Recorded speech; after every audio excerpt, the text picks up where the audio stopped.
Hello, welcome back once again to our web design course. Today we are going to be talking about how to style a web page, and for those of you who tuned in for the last lesson, the end result from last lesson was a web page with some text on it. Now, that's still very far from what a typical web page you would search up on the internet looks like, and the reason why most other web pages look a lot nicer is because they have styling applied to them. The way in which you apply this styling is through a language known as CSS. And today we will be talking about how to add CSS to our HTML file. The first thing we are going to start off with is this index.html file that we had last time round, and what we are going to do is we're going to create a new file, and this file is going to be the where all our styling is saved as. So we're going to first save this file, and we are going to save it to lesson 2, the new folder that we created for this lesson. And we're going to call it style.css. Okay, and that will be it. Before we start, I'm just going to pop some content in here.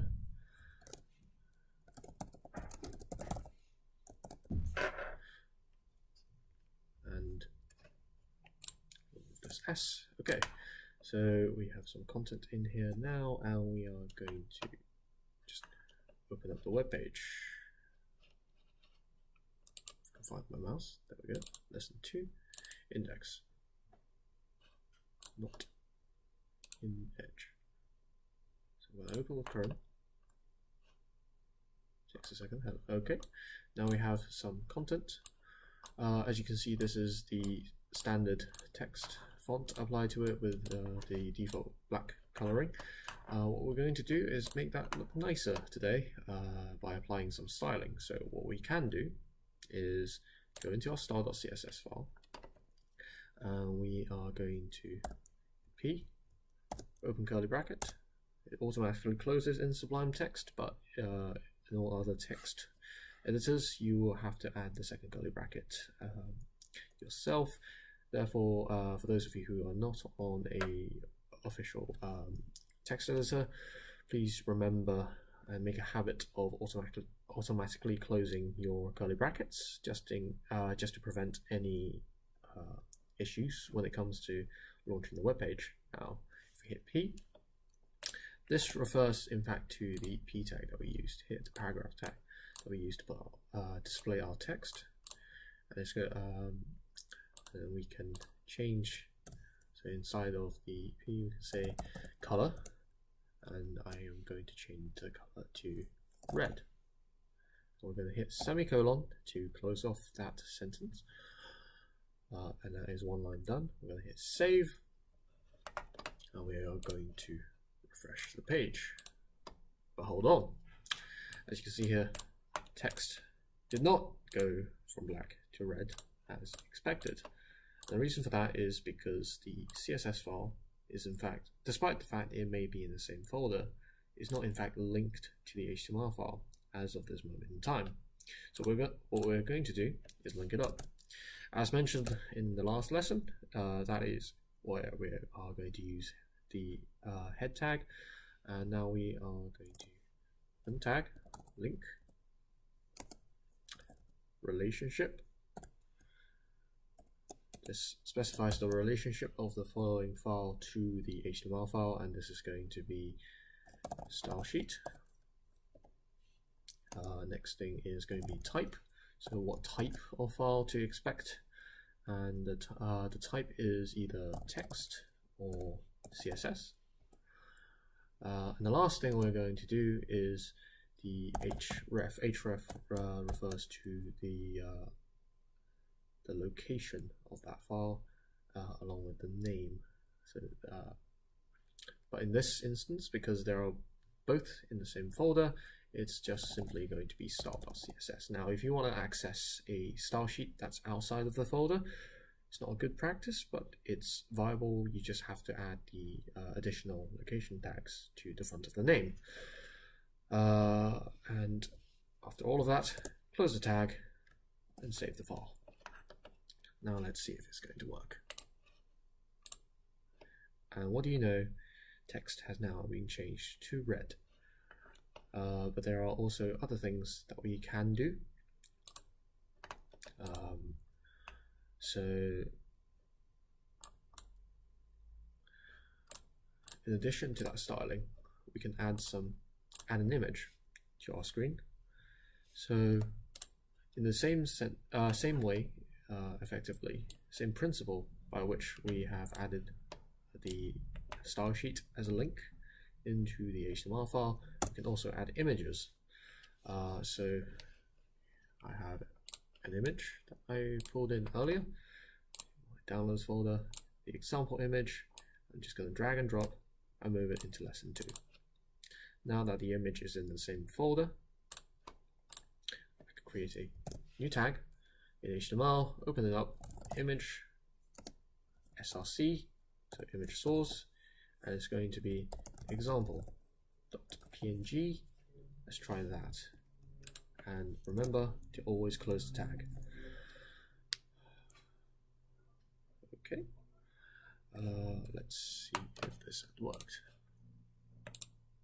And what do you know? We now have the example image. Okay.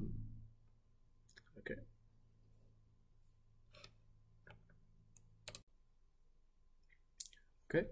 In addition to that, perhaps you are wondering, but what if I don't want all of my text to be red? Because now if I go back to my HTML file and add more content under the p tag, let's say content,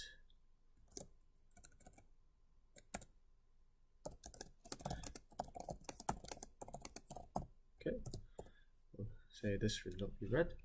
I would like this content to not be red. Save. Open up the file once again. But unfortunately this is red because what we have done is that in the CSS file we have applied the color, the red text color to all paragraphs, all items under the paragraph tag.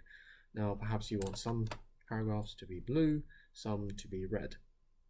Now the workaround in this case, so for now we're going to remove everything under the p tag. We are going to create a new item, so dot red text, open close curly brackets. Now what we are doing here is we are declaring a class, and we are going to put everything under the red text class as, so let's say color red. Okay. We are going to save that, go back to our HTML file, and for the first text we are going to add class equals red text, if I have remembered that correctly. Yes. And let's run it and see what happens. Okay, what happens now is that because the hello world printed above, this content has the class of red text, the red coloring has been applied to it. This paragraph below does not have that class, and therefore it is not. And as you can see here, it's not red. It's fantastic. Okay, now I want it to be blue. So in the same sense as above, I can create blue text. It's the same principle, and I'm going to add color blue. Save that, and I am going to put new content, and it's going to be blue text. And we are going to give the blue text the class of blue text. Save that, and again, you see blue text. Now, but what if you don't want this text to be only one color? Sometimes you want to change color and have the text be responsive. So what you can do, I'm now going to create a new class, and it's going to be change. And I'm going to give the default color for change to be yellow.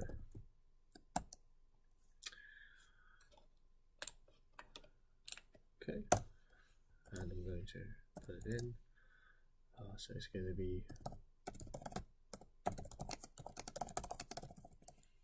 okay. Close the tag, save the file. What I'm going to do back on the CSS file is that I'm going to put change colon hover.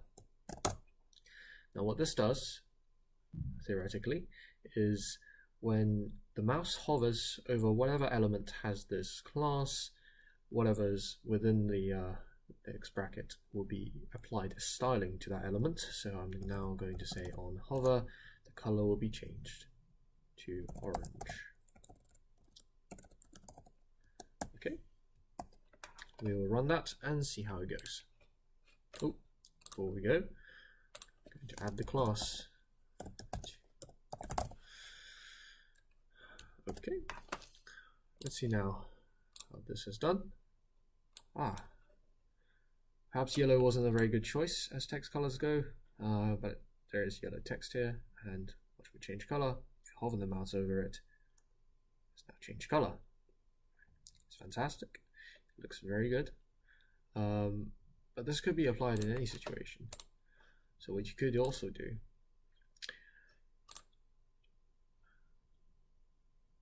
is that,